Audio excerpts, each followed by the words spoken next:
Yet again, another red day in the stock market, guys, and wait till we look at the crypto market. It is way worse. We're going to look at that here in a couple of minutes, so sit back, relax. Let's not waste any time. We're going to break down a lot in this video, the stock market, crypto market, what I'm doing, so sit back, relax, take a sip of your coffee, and do not forget to get your 13 stocks from Moomoo, link down below, or you can go to stocksurfest.com/Moomoo, deposit at least $100, and boom, you get up to 13 stocks, each up to $2,000, and you could also get 12 stocks from Webull with any amount deposited. All of those are linked down below. And now, let's dive into the video. So, like I said, we had yet again another red day on Wall Street, and we can see here the Dow went down 0.5%. We had the S&P down 0.4%, Russell down 1%, as the NASDAQ 100 went down 0.7%. Like I said in the intro, the crypto market is way, way worse, and we're going to look at that here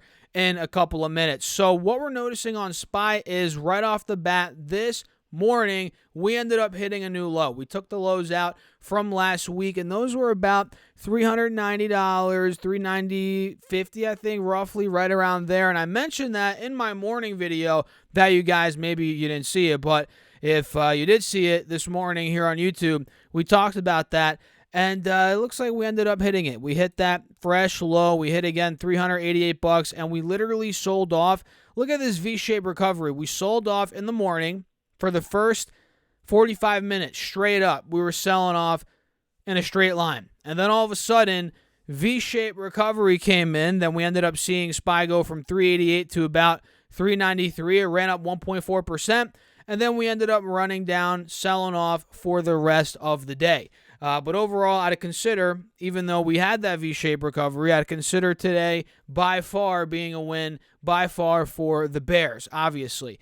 And when it comes to Triple Q, if I pull this up, you guys can see this hit 290 this morning. We went from 297 right before the bell at about 9 a.m. on the East Coast, and then by about 10:15 a.m. on the East Coast, we were down from 297 to about 290 to about 291, which was a 2% drop, big drop. And then we got that V-shaped recovery followed by selling from about noon onwards, from noon to 4 p.m. for the last 4 hours of the trading day. So that's what we're noticing, right? V-shaped recovery followed by selling into the close, and we took the lows out on SPY. Let me double check. Did Triple Q take the low out? Let's see here. On the 20-day chart, we should be able to see it. Yeah, this took the low out as well. The low from last week for Triple Q was 292 roughly, maybe almost 293. And today, earlier in the day, this hit $290, almost 291. Or rather, it did hit 291. It got to 290.87. So, yeah, Bears are winning. Downtrend is still intact here on the 20-day chart. And if we pull up oil, let's see what that did today very quickly before we talk about Bitcoin and Ethereum. So it looks like oil is still at about 86, 87 a barrel. Nothing much has changed. It's still right around that key support that we've been talking about from the past month, roughly at this point, over a month since the beginning of August. So that's where we're at. And by the looks of it, we have a death cross. We're well under the moving averages. This could collapse any day at this point. Any day, trust me, guys, under 85. And we've talked about this before. If crude oil gaps down under 85, breaks under 85, this is going to fill the gap, in my opinion, down to about $80 to $81 a share. This is what I'm seeing on this chart, the way at least, I've drawn it out. So what do you guys think about that? I think any day now we could wake up, or even during the day, in the middle of the day, crude oil could start dumping, in my opinion. So that's what I'm thinking. And now let's transition over to good old Webull and talk about Bitcoin and Ethereum, which I said is doing a lot worse than what we're seeing in the stock market today. And you all could see here, Bitcoin is down almost 5%. It's down 4.6% to be exact as I'm filming this video, and it's under 19,000. It's now at $18,900 a coin, and that is about $1,400 shy from the low from back in the middle of June. So Bitcoin, like I was saying a couple videos ago, did I not say this a week ago, within the past week? this is a stone's throw away, especially if it breaks under 20. That's what I was saying. 20,000, it's a stone's throw away from the lows. Now we're really a stone's throw away from the lows. We're pretty much right there. And by the looks of it here, if I pull up, let's say, a smaller time frame, you guys can see on the hourly chart, clearly we're getting rejected at 20,000. We did already at a lower high. Now we're dumping. We took the lows out on this time frame. So to me, there's really no support coming up until that low from the middle of June. We're going to test it most likely. 18,000, 17,500. That could be right around the corner on Bitcoin. And I've said this time and time again, not recently, but a couple months ago, when we were talking more about, well, really, it wasn't a couple months ago. It was really just about 3 months ago. Well, I guess that is a couple months ago. But anyway, back in June when Bitcoin completely collapsed from 32 to 17, and now we're getting back to 17, like I said, I was talking about how I would like to buy back into my Bitcoin at about 10,000, 7,000, and people were calling me crazy. And I'm still sticking to that. We're at 18.9 right now. If we take that low out, I think we're going to go to 15, maybe even lower than that. And I'd consider maybe nibbling at about 10, 12 initially. But I'd go heavier between 6, 7, 8,000 per Bitcoin. And call me crazy. It's all right. Whatever. You guys can call me crazy, but I'm sticking to those price targets. And I've been, I'm still in Bitcoin right now, but I've sold a majority of it. I've mentioned this time and time again on the YouTube channel, but for all the new viewers out there, I sold a lot of my Bitcoin. Well, first, I bought in at about between 8,000, 10,000. This was back, I believe, in May of 2020. Yeah, May 2020. Then I sold it a year later, roughly in March, April, May, that time period where it ran up initially to 55,000, then it had a blow-off top rally to 69,000. I sold it before that blow-off top rally. I sold a bunch of it at 55,000. So I essentially did very well on that. Let's just put it that way. In just a year, I was buying Bitcoin at 8, 10, 12, whatever. Sold it in the mid-50s, a majority of it, about 75% of it, and I've held the rest. And I'm waiting now to really start to get back in heavier, but not yet. I'm not there yet, but who knows? Maybe in the next couple of months, I will be there. What do you guys think? Let me know your thoughts in the comments down below. Now let's go over to Ethereum and see what's going on here. Ethereum, funny enough, is not nearly down, as much as Bitcoin. Ethereum is still down a lot. It's down about, well, I guess that's not a lot for the crypto market, but it's down 2.75%. It's a decent amount here, down $45 on the day. And the difference here is Ethereum, we actually started to get a breakout. This was a couple of days ago, I think. About yesterday, the day before that. We started getting a breakout on Ethereum out of this downwards trend line, as you guys can see here on the hourly chart. But now we're starting to dump again. So we're at a point where it's starting to break out, trying to break out, but it could be a fake out because now we're down almost 3%. So I'm going to be patient on Ethereum. I would not be surprised if this starts going down like Bitcoin to test the lows from just a couple of days ago, in this case about 1,400, but if we look on the 4-hour chart a couple of months ago, it was near $1,000. It got to 880. It might not go to 880 again, but if we go to 1,400 and break that, especially 1,200, 13, that's where this could be going. So what do you guys think? Let me know your thoughts in the comments as always. And if you want 12 free stocks, who doesn't like some free money from Webull, this platform right here? I personally use them for Bitcoin, Ethereum, charting Bitcoin and Ethereum at least. If you guys want some free money, use that link down below or go to stocksurfest.com/Webull and you get 12 stocks with any amount deposited. And with that being said, let's go into ThinkOrSwim again and talk about some stocks because we got some stocks to talk about. This is the meat and potatoes of the video, guys. And if you're finding value, by the way, hit that like button and make sure to subscribe if you haven't done so already. So let's go into Enphase first and foremost because this is one that had a very nice green day today in the midst of a red day. It went up 5%. It's at $292. And what did I say? Did I not call this out? I'm going to have to toot my own horn in this video, guys. We called this out recently, and today it delivered. Not fully to the full extent of what I think this could do in the short term, but it's showing the early signs of it. Let's put it that way. We noticed a breakout today above the the 50 SMA, and we're also taking out the highs from last week. You guys can see that very clearly, and we're starting to break out of this downwards channel. Now, have we fully broken out of it yet? No. If I pull up the 20-day and just draw out a channel, you all will be able to see we haven't fully broken out of it quite yet. In fact, we are seeing a little bit of resistance right now at it. But if we start getting a move past, I'd say 300, again, today was a good first step. Now, if we get another big gap up, maybe tomorrow, later this week, this could be a breakout play, no doubt about it. We could be going to fresh highs. I'm going to set my alert here at 300. I think this is already at all-time highs right now, or it was a couple of weeks ago. Let's pull it up. Max chart, end phase. The all-time high is $308. That was hit just about 3 weeks ago. So if we crack 300, guys, we break out of here, 315, 20, 25, who knows where this could go. It's going to be going to uncharted territory, in my opinion. So next stock here is FedEx. We had a bad day for FedEx today.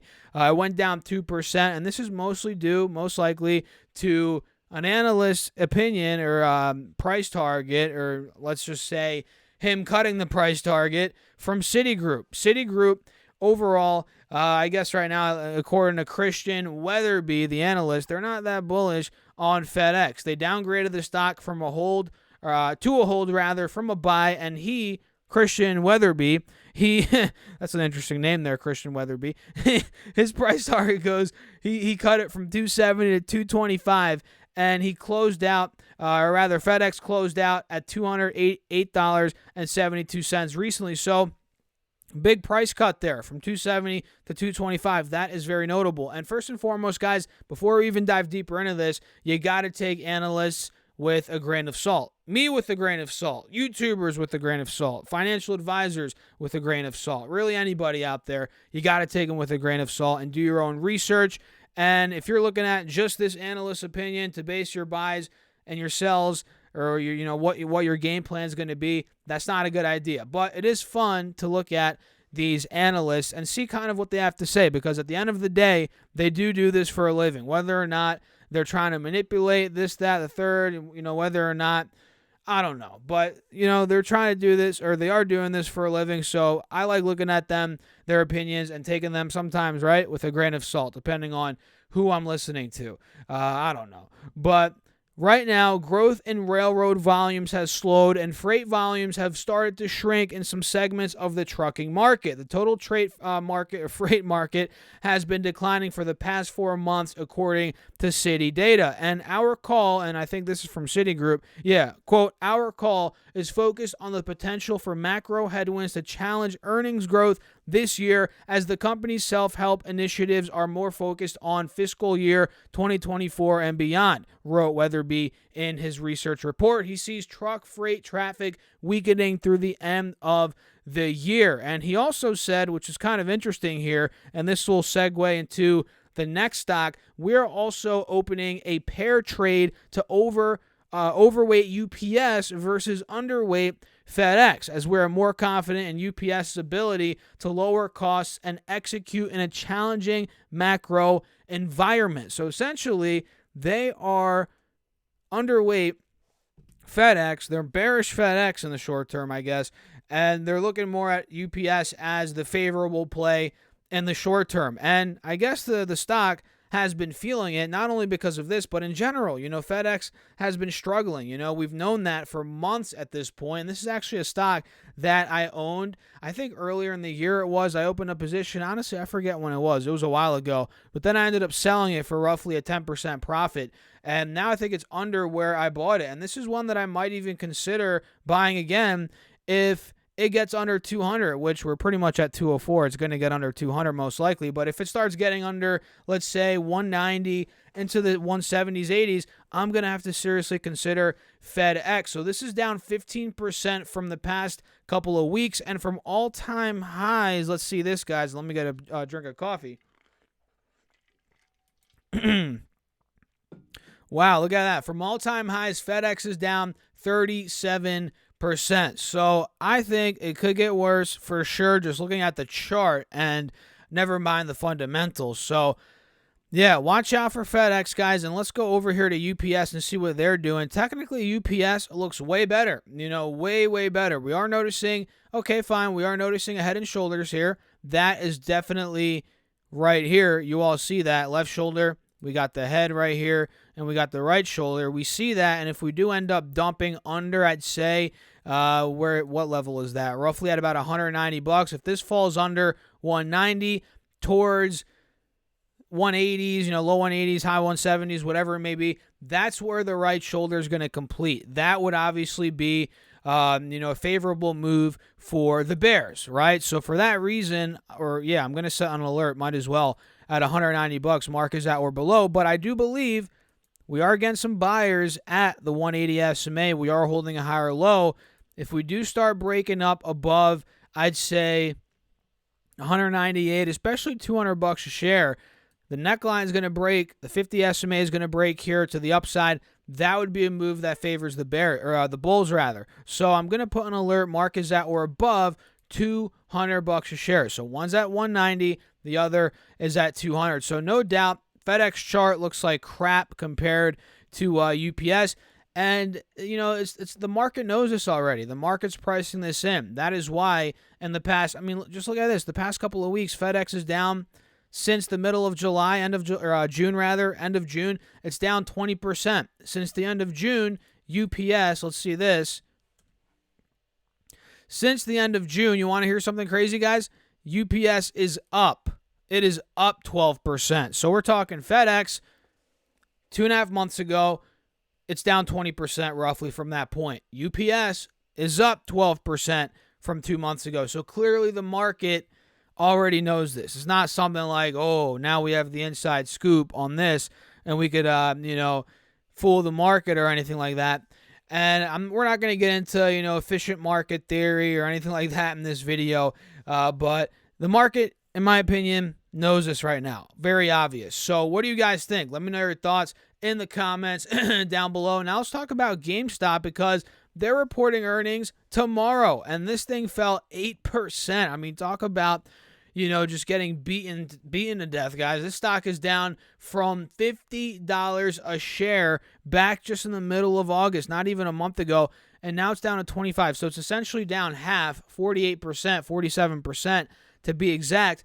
And I believe it's due for a snapback rally, from mid-20s, even if it gets to the low 20s, whatever. I think we're due for a snapback rally on GameStop, no doubt about it. I'm even tempted.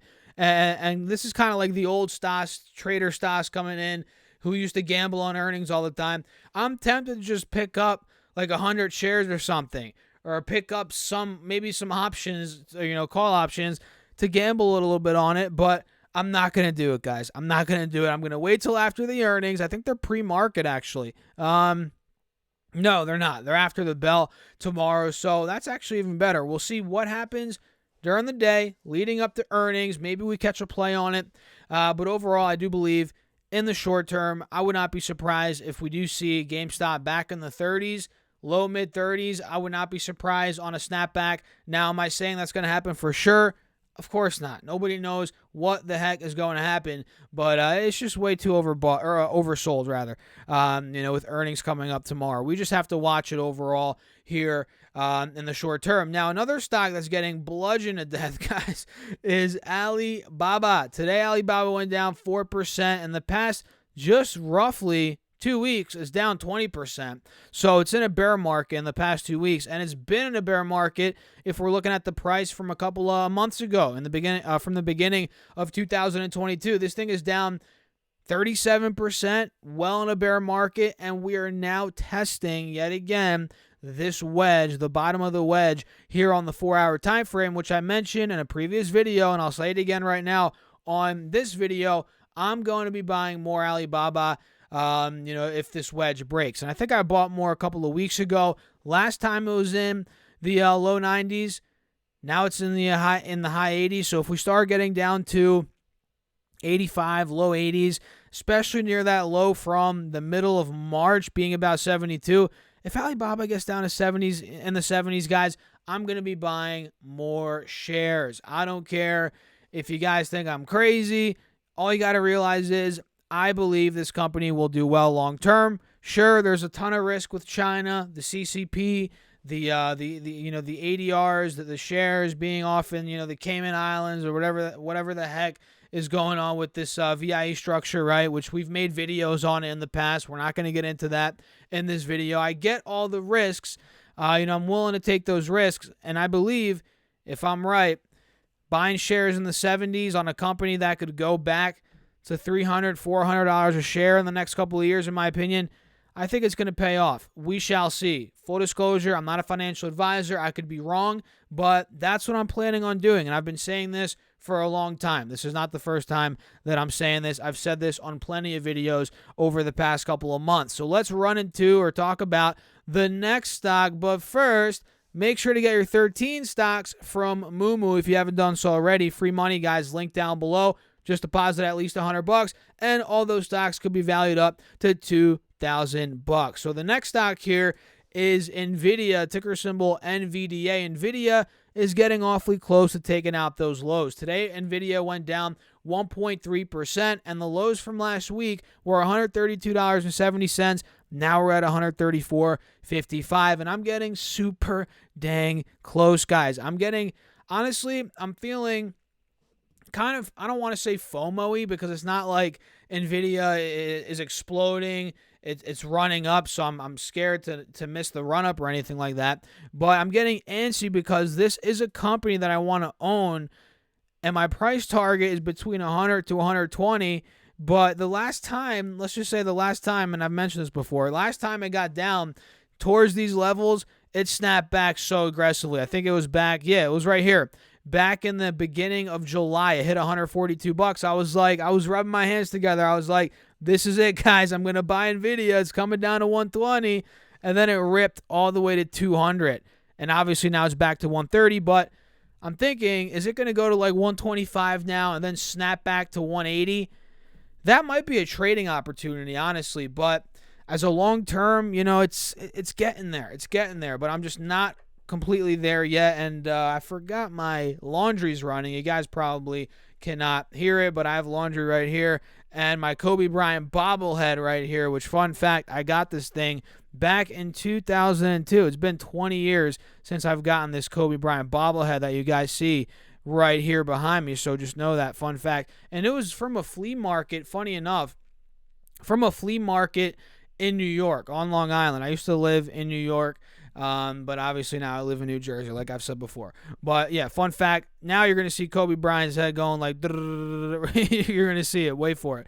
But yeah, NVIDIA, I'm watching it very, very heavily here over the next couple of days. And the last one is SEDG. Let's pull that up, guys. This is Solar Edge Technologies, which is pretty oversold in my books, right? We have a death cross, which is not good. We're under the moving averages, which is not good. But we are starting to get some buying pressure at the bottom of this channel at about 260. We're now at almost 280. Today, Solar Edge had a over 4% green day. So I think overall, if we start moving back towards $300 a share on Solar Edge, I'll put my alert there right now. If we break out of there, the moving averages, there's going to be a big pop, probably to about 330, 325 initially, in my opinion at least. Of course, I'm not a financial advisor, guys. Do your own research. But the highs from back in the beginning, middle of August were 325, 330. That would be the next gap to the upside. And from there, let's not get ahead of ourselves, but from there, we shall see what ends up happening. So with that being said, guys, we are about 24 minutes in on this video, so let's wrap it up. If you enjoyed it, hit that like button. Make sure to subscribe. Check out my Patreon if you want. That's linked down below.